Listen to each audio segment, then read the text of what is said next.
জামাতে ইসলাম, আমি এর আগেও বলেছিলাম, এরা কিন্তু গণতান্ত্রিক দল নয়। এরা হচ্ছে একটা রেজিমেন্টেড পলিটিক্যাল পার্টি। তাদের একটা নির্দিষ্ট গোল আছে, লক্ষ্য আছে, সেই গোলে তারা পৌঁছতে চায়। অর্থাৎ এখানে শরিয়া ভিত্তিক একটা ইসলামিক রাষ্ট্র তারা তৈরি করতে চায়, যেটা আমার এখানকার বাংলাদেশের মানুষের সঙ্গে যায় না। আমাদের বাংলাদেশের মানুষ একটা উদারপন্থী রাজনীতি করতে চায়। ধর্মে তারা বিশ্বাস করে, তারা ধর্মভীরু মানুষ, ধর্মান্ধ কেউ নয়। এখানে যেমন মুসলমান আছে, তেমন হিন্দু আছে, বৌদ্ধ আছে, খ্রিস্টান আছে, সবাই মিলে একসাথে কাজ এখানে করতে চায়। তাই আজকে যে বিভিন্নভাবে ভিন্ন কথা বলে মানুষকে বিভ্রান্ত করার চেষ্টা করা হচ্ছে, সেই বিভ্রান্ত করতে না পারে তার জন্য মূল ভূমিকা কিন্তু আমাদের গ্রাসরুট পর্যায়ে নেতা কর্মীকে করতে হবে। খুব জোরে সোরে কথা বলছে, আন্দোলন করার চেষ্টা করছে যে জুলাই সনদ নাকি আমরা মানি নাই, বিএনপি মানে নাই, আমরা নাকি আপনার তাদের গণভোটের রায়কে বাদ দিয়েছি। আমার কাছে বইটা নাই এখন। জুলাই সনদের প্রতিটি পাতায় যে কথাগুলো রাখা আছে, সেই কথাগুলোর সঙ্গে পরিষ্কার করে বলা আছে যে এটা এই কয়েকটি রাজনৈতিক দল মেনেছে, এই কয়েকটি রাজনৈতিক দল এটা মানে নাই, নোট টু ডিসেন্ট দিয়েছে। যারা নির্বাচনে জয়ী হবে সেই দলের ইশতেহার যে থাকবে, সেই ইশতেহারের ম্যান্ডেট অনুযায়ী সেটাই আপনার পালিত হবে। সব জায়গায় বলা ম্যান্ডেট আমরা পেয়েছি। বিএনপি আমাদের ইশতেহারে আমরা যা বলেছি জনগণের সামনে, সেটাকেই আমরা পূরণ করতে চাই। প্রতিটি জায়গায়, প্রতি কথায় আমরা জুলাই সনদকে মেনে চলছি। জুলাই সনদের প্রত্যেকটি যে আপনার সাইন এগ্রিড যে আপনার শর্তগুলো আছে, সেগুলো আমরা অবশ্যই পূরণ করবো। আমরা তাদেরকে বলেছিলাম পার্লামেন্টে যে আপনারা আসুন, যে সংবিধান সংসদের কমিটি যেটা করা হয়েছে, সেই কমিটিতে আপনারা আসুন, যে জায়গাগুলো পরিবর্তন করতে হবে আলাপ আলোচনা করতে হবে, সেই জায়গাগুলো পরিবর্তন করি। কিন্তু তারা সেখানে না গিয়ে রাস্তায় নেমেছেন, 11 দল নিয়ে রাস্তায় নেমেছেন। দুর্ভাগ্যক্রমে আজকাল 11 দলের তো জনগণের কোনো সমর্থন দিতে পারছি না। আমি যতগুলো মিটিং দেখলাম আপনার, তারা কিন্তু বিভাগে বিভাগে মিটিং করেছেন, ঢাকায় মিটিং করেছেন। আমাদের ছোটখাটো মিটিং ওদের চেয়ে অনেক বড় হয়। অর্থাৎ জনগণের কোনো সমর্থন তাদের মধ্যে নেই। আমাদের নেতা জনক তারেক রহমান সাহেব আমাদের এখানেই নির্বাচনের আগে এসেছিলেন, তাই না? এখানে বড় মাঠে যে সমস্ত ওয়াদা তিনি দিয়ে গিয়েছিলেন, প্রত্যেকটা ওয়াদা অক্ষর অক্ষর পালন করা হচ্ছে, তাই তো নাকি? কি মনে হয় না আপনাদের? পালন হচ্ছে তো? বড় মাপের জিনিসটাই তো আমাদের দরকার। ছোট নাটক কুটি, কোনটে মসজিদ হইল কি মসজিদ হইলি, কোনটে মন্দির হইল কি মন্দির হইলি, কোনটে রাস্তা হইল কি রাস্তা হইলি, এটা বড় মাপের জিনিস না। বড় মাপের যে সমগ্র জেলার জন্য আমরা কি আনতে, আমরা বলেছিলাম যে আমরা এখানে উপজেলা দেবো, উপজেলা ইনশাল্লাহ দেওয়া হয়েছে। আমরা বলেছিলাম বিশ্ববিদ্যালয় করবো, ইনশাল্লাহ বিশ্ববিদ্যালয় হয়েছে, অনুমোদন পেয়ে গেছে।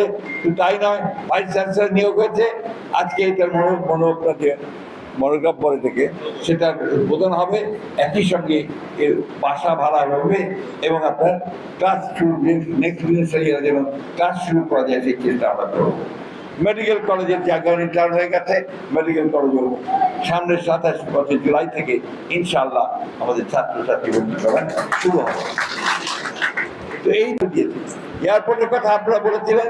এয়ারপোর্টের ব্যাপারে ওখানে 2 জন মন্ত্রী এসছেন, রেখেছেন, আপনাদেরকে সম্বোধনা দিয়েছেন। এয়ারপোর্টে ইতিমধ্যেই তার ফিজিবিলিটি স্টাডি করার জন্য ইঞ্জিনিয়ারিং বিশ্ববিদ্যালয়ের শিক্ষকদেরকে দায়িত্ব দেওয়া হয়েছে, তারা ফিজিবিলিটি স্টাডি করছেন। আমি শুধু অনুরোধ করবো যে ফ্রাস্ট্রেশন যেন না আসে, আপনাদের হতাশা যেন না আসে। আপনার সব সময় আশা নিয়ে এবং ভবিষ্যতে সুন্দর ভবিষ্যৎ নিয়ে কাজ করার চিন্তা করে সে কাজ করার চেষ্টা করি। আমরা কখনো পরাজিত হইনি ইনশাআল্লাহ, আল্লাহর অশেষ রহমতে আমরা পরাজিত হব না। আমরা আজ পর্যন্ত কোন নির্বাচনে বিএনপি পরাজিত হয়নি, ইনশাআল্লাহ ভবিষ্যতে কোন নির্বাচনে বিএনপি পরাজিত হবে। শক্তিশালী করতে হবে, যেমন যুবদলকে শক্তিশালী করতে হবে, ঠিক একই সঙ্গে আপনাদের মূল দলের নেতৃত্বে গ্রহণযোগ্য নেতাদেরকে আনতে হবে। এটা কিন্তু খুব ইম্পর্টেন্ট। আপনার কথাটা মনে রাখবেন, আমি গ্রহণযোগ্য কথা বলছি, যে মানুষ যাদেরকে পছন্দ করে, যাদেরকে ভোট দিতে চায়, তাদেরকে নিয়ে আসবে। As regard local government election, স্থানীয় সরকার নির্বাচনের ব্যাপারে আমি আপনাদেরকে বলি, আমাদের সিদ্ধান্ত হচ্ছে যে আমরা দলীয় নির্বাচন করব না। কিন্তু আমাদের যারা নির্বাচন করতে চান তারা এনশিওর করবেন যে একটা ইউনিয়নে একজনই যেন ক্যান্ডিডেট হয়। তা নাহলে আপনারা জিততে পারবেন না। আপনারা নিশ্চয়ই আমার সঙ্গে একমত হবেন। সুতরাং চেষ্টা করবেন যেন একটা ইউনিয়নে একজন ক্যান্ডিডেট হয়, একটা ওয়ার্ডে একজন যেন ক্যান্ডিডেট হয়। এবার আপনারা ওইভাবে কাজ শুরু করবেন, কাজ করবেন। এখনই আমি হবো করে ঝগড়া শুরু করে দিয়ে না, বসেন, আলোচনা করেন, নিজের মধ্যে যে বেস্ট ক্যান্ডিডেট তাকেই সবাই মিলে সমর্থন দেন, তাহলেই আপনি বের হয়ে আসতে পারবেন। না বেরোতে পারবেন, ধানের শীত রইবেনি, ধানের শীত পার হবেন তা তো পারবেন। সুতরাং এই জিনিসটা মাথায় রেখে কাজগুলো করবেন। আমি অনুরোধ করবো, দলাদলি করবেন না, নিজের সঙ্গে আটকা পড়বেন না। আমি খুব খুশি হয়েছি যে আমাদের যুবক শ্রেণী তারা এখানে খেলাধুলার মাধ্যমে বেশ কাজ শুরু করেছে। তারা অনেকগুলো টুর্নামেন্ট করছে, ফুটবল খেলছে, ক্রিকেট খেলছে। এটাকে আরো অ্যাক্টিভ করার জন্য আমি অনুরোধ করবো। জেলাকে সংস্থা এখনো বোধহয় গঠন হয়নি, গঠন হলে যেন আর অ্যাক্টিভ হয় সেই চেষ্টাটা আমাদেরকে করতে হবে। এই ওয়ার্ল্ড কাপটা যাক, ওয়ার্ল্ড কাপটা তারা কিছু করতে দিচ্ছে না, রাত জায়গায় না, কামপুর বাজায় না। হ্যাঁ, ওয়ার্ল্ড কাপটা শেষ হলে তারপরে আমরা পূর্ণোদ্যমে আমরা সাংগঠনিক কাজে নামবো। আমাদের সভাপতি সাহেব একটা অনুরোধ দিয়েছে, একটা মাস আমরা সাংগঠনিক মাস হিসেবে ঘোষণা করতে চাই। লেট ইট বি অগাস্ট মাস। এই অগাস্ট মাস আসুন, সেটাকে যেন আপনারা সাংগঠনিক মাস হিসেবে গ্রহণ করতে পারেন। যারা কাজ করতে চান আগামীকাল থেকেই কাজ করতে পারেন। সব শেষে জুলাই আগস্ট, সব শেষে আমি এই জুলাই মাস আমাদের জন্য অত্যন্ত একটা আবেগের মাস, ইমোশনাল মাস। এই জুলাই মাসে আমরা এই ফ্যাসিস্ট সরকারকে সরাবার যে চূড়ান্ত আন্দোলন, সেই আন্দোলন এই দেশের মানুষেরা করেছে। ছাত্র জনতার যৌথ আন্দোলনের সংগ্রামে অনেক রক্তের বিনিময়ে, এই ঠাকুরগাতেও আমাদের অনেক রক্ত গেছে, রক্তের বিনিময়ে আমরা আপনার একটা সুযোগ পেয়েছি, একটা পরিবেশ পেয়েছি যেখানে আমরা মুক্তভাবে রাজনীতিটা করতে পারি।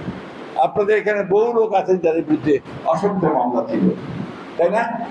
অনেকেই জেলও গেছেন, জেলও কেটেছে, সব কিছু করেছে। সুতরাং আর যেন সেই অবস্থা সৃষ্টি না হয়, পরিবেশ না হয়, সেই কথা আপনার সবসময় মনে রাখবেন। আমরা জানি যে ক্ষমতা খুব ক্ষণস্থায়ী, চিরস্থায়ী না। কালকেও ক্ষমতা না থাকতে পারে, কিন্তু দল থাকবে, সংগঠন থাকবে।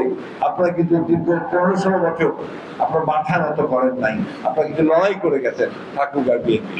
আমি আপনাদের জন্য গৌরব। সব শেষে আপনাদের সুস্থতা,